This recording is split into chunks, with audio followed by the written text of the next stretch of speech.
Hello and welcome to GreenFleet Talks. My name is Kate Armitage and I'm your host for our discussion today. I'm delighted to be joined by Tom Middleditch, who is Head of Electric Mobility at Europcar. Hi, Tom. Hi, Kate. Nice to speak to you. We've not spoken before, I believe. That's right. Yeah, my first time doing one of these, so looking forward to it. Well, welcome to GreenFleet Talks. Let's discuss all things e-mobility related. Tom, to kick off the conversation, it's been quite a turbulent time in the political scene over the last few months. We now have a new Labour government. They have made a pledge to bring back, or I should say, to reinstate the ICE vehicle ban back to 2030. So we'll go 2030, 2035 and back to 2030. I think to me, it's looking pretty likely that this will be will happen definitely for cars. But how much disruption is this causing for the industry and more importantly for fleets who are trying to plan their decarbonisation strategy? Yeah, that's right. I mean, look, so Labour made a manifesto point. A number of the parties did, as we'll remember. So I'd be very surprised if they don't stick by it. But I think from where we stand now, even though the Conservative government did move that deadline back to 2035, the market's still been readying itself for this, and the sales of electric and hybrid vehicles has been steadily increasing anyway. Many businesses retain their targets. They'd already put targets in place. And they kind of retain those and are sticking with it towards replacing those more polluting vehicles. And the obligation on the manufacturers remained through the zero emission vehicle, the ZEV mandate. That date didn't change. So the production of these vehicles was still there and was still happening anyway. So it's almost like the production was going to happen. It's almost just like the government deadline wasn't there. So I'm not sure actually how much really did change. I think probably where it changed is smaller businesses who perhaps hadn't started doing anything yet. I think it's created that uncertainty. And and if you're a fleet manager in a business and perhaps you haven't started yet or you're very early, this does create a challenge to an impending fleet replacement cycle right now, and a dilemma of what should I be doing, and when do I decide? And it wasn't in the list of Labour's first steps, which was disappointing it wasn't in there, but I'm still hopeful that they will. But while we wait to hear, is it going to stay at 2035 for some reason? Are we coming back to 2030? What's going to happen? If you're a fleet manager and you work on a 3 or a 5 year fleet cycle, especially, we're not far off 2025 now, are we? So a 5-year fleet cycle gets you bang in the midst of what's going to happen here, and you're grappling with that uncertainty about the role that electric vehicles are going to have to play in your fleet. And if you are a 5-year fleet cycle, you could find yourself making a decision now that by the end of it, you're then forced into a very drastic change if we end up with a 2030 timeline. Yeah, Tom, I call it cold turkey, EV cold turkey, or ICE cold turkey, which is potentially quite an uncomfortable place to be. And I think, you mentioned small businesses, not necessarily small businesses, but there definitely are businesses who thought, oh, okay, 2035, I've got a bit more time to plan and see how the market develops. And then suddenly that prospect has been taken away from them. So what advice have you got for businesses that haven't begun this journey to net zero and haven't got any electric vehicles on their fleet? What should they be considering? Yeah, I think a lot of this is about test and learn. We survey businesses, we survey private motorists all the time to try and work out what are the things that are making people hesitate, what are the things that are stopping them from making the switch. And there's a lot around purchase and maintenance cost. They are still more expensive. I suspect as we get closer to 2030, and we've already seen this from some manufacturers, that will stop being the case. Maintenance costs, there's some differing opinions on some of that. I think some repair costs certainly look to be more expensive, but actually some of the ongoing maintenance costs maybe not. So there's a lot of unknown around those things. Charging infrastructure is still a challenge for some people in some parts of the country. particularly if you couldn't get home charging, or if home charging or solution for the type of business that you're running. And the other big hurdle is just the knowledge of these things. And that's I think the difficult part. And in that survey, 1 in 5 drivers, expressed that as being the thing that's holding them back. And people are perhaps being a little overconfident with that. I suspect it's probably more than 1 in 5, if we're honest. And I know before I moved into my first electric car, I had a number of questions that I thought were my questions. And then when I got in my electric car, I realized those probably weren't my questions at all. And actually, I had a completely different set of challenges. And, as we progress, the vehicles are getting better. The charging infrastructure is getting better. So we're on the right path to 2030, hopefully, maybe 35, but we're on the right path to that. But education is going to be the key part. And as a business, it's about getting your employees used to this idea that this is going to happen. It doesn't have to be a wholesale change. No one's saying, go out today and change your entire fleet to electric vehicles, please. If you can, and that's right for your business from an environmental point of view, wonderful. Please go ahead and do it. But for most businesses, that isn't going to be the right thing. And it's about making this gradual transition. The problem is, how do you do that and learn how that experience is actually going to work? And, a typical test drive, in a dealer type environment is hours, maybe days if you're lucky. And you're not going to live through that world of charging the vehicle sufficiently to really know, how is this going to work in my business? What is this actually going to be like? You're also probably going to try a couple of vehicles. You're not going to have flexibility to change your mind. So it's about winning the hearts and minds of those drivers for an employer. How do you get them on board with the idea? How do you get them wanting to do it? Can you support them with charging? If home charging is a suitable solution, can you support them with that? Because we know that makes it considerably easier to do. And then from a Europcar point of view, rental is that effective transition solution. We're not saying you have to buy one. You don't have to sign up to a 3 or a 5-year lease. You sign up to a rental and you try it in the real world, actually live with it, actually do it. And it gives you that flexibility, low commitment model that for these businesses that haven't done anything yet and really are scratching their heads going, how is this going to work? You could probably read indefinitely trying to work out, is this going to work? But there comes a point at which you have to say, well, let's try it. And what we would say is, well, trying it by buying or leasing those vehicles on a long-term commitment, if you're not sure, is a big commitment. Whereas rental gives you that ability to flex, increase the fleet.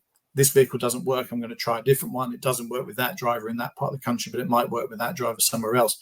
Complete flexibility to change it to make it work for you. And that's exactly what you were saying at the beginning. This is test and learn. And the idea with the test and learn is that first vehicle that you thought would be right for you may not be right for you for various reasons, charging infrastructure being a classic one, and range of the vehicle and so on. So it just insulates you a little bit from making a decision that you're stuck with for 3, 4 or 5 years, depending on what your procurement cycle is. Which is, very interesting, really good advice. And the other thing that I would add in is it's August now, so the weather's lovely. I'm getting great range from my electric car, but you really want to have had your electric vehicle over the winter months so you get a really true sense of the performance of that vehicle in all weathers, particularly if it's doing a lot of mileage.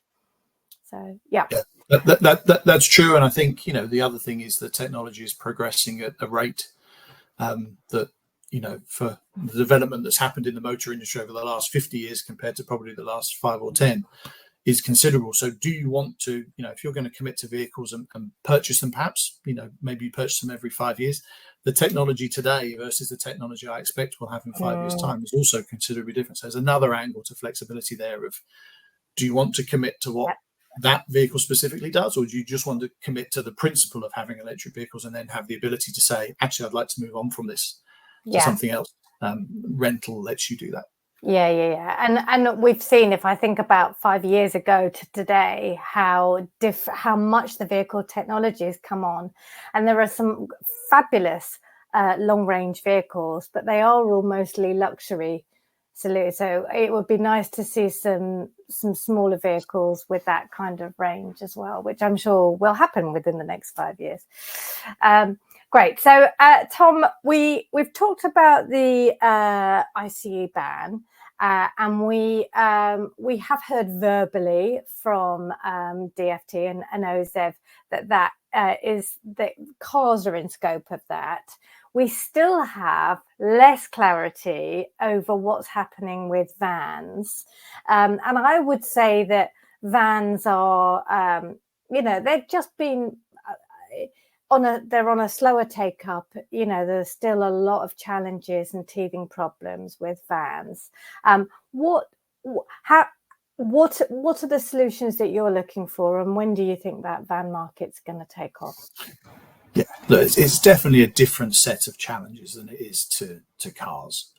There's a lot of things to think about, and the vehicle has a very different purpose. So you suddenly have payload now suddenly in the equation that wasn't an issue with the car. The car was just, is it big enough for me to do what I need to do with it? And suddenly with the van, you've got a lot more things come into play. And obviously those things, payload and what you need to do with that, like commercial vehicle, impacts the performance of that vehicle. So we've seen those two things as kind of challenges. And I think that's made it difficult to do.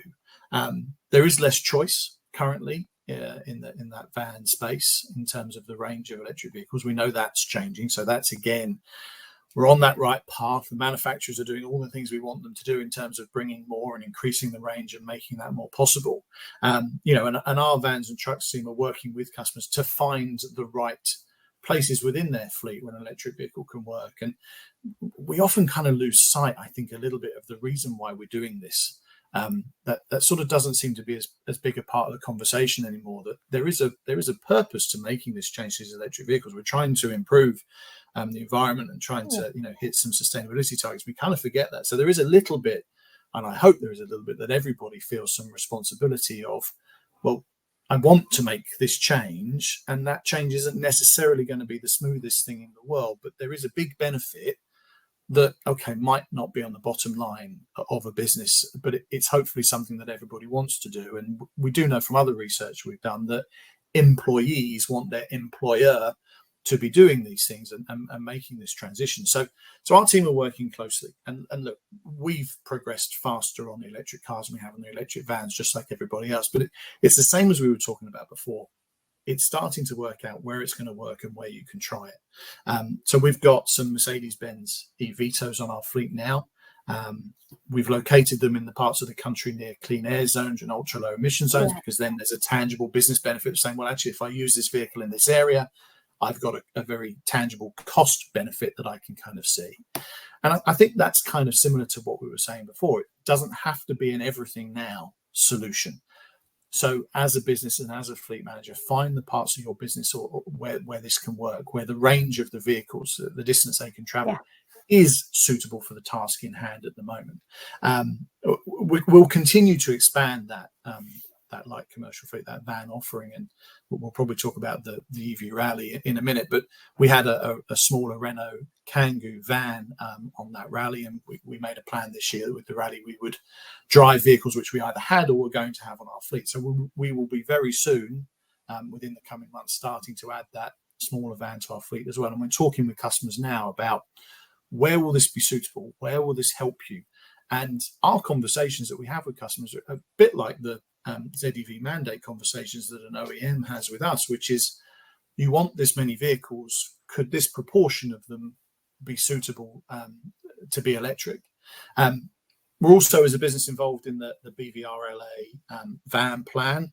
There's a number of things in there that do need addressing, and the industry does need some help from government. We need some clarity, we need some support, we probably need some financial support. We know the car transition's been quick because of company car drivers and benefit in kind tax. We know that's what's helped over there. So we need some more of that in that van space. And there's lots of people doing the right things. But access to charging, not all the charging infrastructure is suitable for vans, particularly as you get into the bigger vans. So that's a challenge. Access to those is challenging. Those vans are being used as a work tool. They need access when they need the access. So businesses either have the impact of taking on the cost of charging themselves or using the public charging infrastructure. But we work with businesses. We say, well, do you have drivers who take their van home? Could that driver who takes the van home be suitable for home charging? That suddenly then gets a bit closer to the sort of car environment that we're used to. Or do they go between two set points every day? And do those two set points have destination charging? Becomes easier again. So we need some support. We need some help from government. But we are seeing businesses. There are some ginormous businesses who've done fantastic things with transitioning to electric vehicles, which for me kind of says, well, it does work. And as I say, it doesn't necessarily mean it's easy, but it means it can be done. We've just got to find the right tools to help all the other businesses to start. And that's what it's about. Start. You don't have to do all this to get going. Well, and exactly the same as it was with cars 10 years ago. Just, find the sweet spots where they will work and just get cracking with it. But your point, Tom, about vans, for me, which is that the reason that vans are that bit harder to electrify because the miles that they're doing, the hours that they're on the road, the payload, they're exactly the same reasons why vans are so important to decarbonise. They're the ones that are doing the high mileage, that are sitting in traffic in our town centres. So, it's a double-edged sword, isn't it? Tom, you've teased me a little bit with the EV rally. We know a great deal about it, and it's extremely popular. It's a great demonstration of the state of the public charging infrastructure, but you were actually taking part in the rally. So from a driver experience, what did you learn about, what drivers need to know and being confident when you get behind the wheel?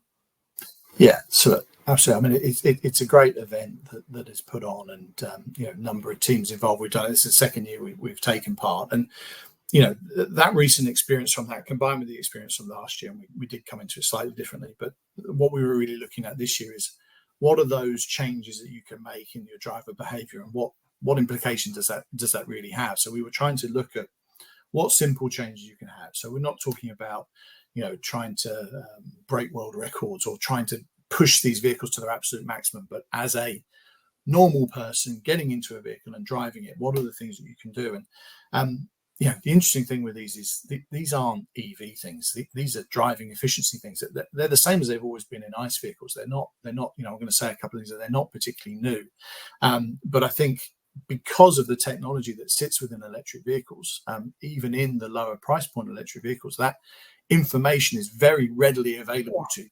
And because as an electric vehicle driver, we sort of live in that range figure and our battery percentage, it's very obvious to us the impact that those changes have. But so we came off a week of doing 1,500 miles in electric vehicles, driving all around the country. Read the road ahead, no harsh braking, no harsh accelerating. Okay, those aren't new, but in an EV you really do see the impact of them straight away.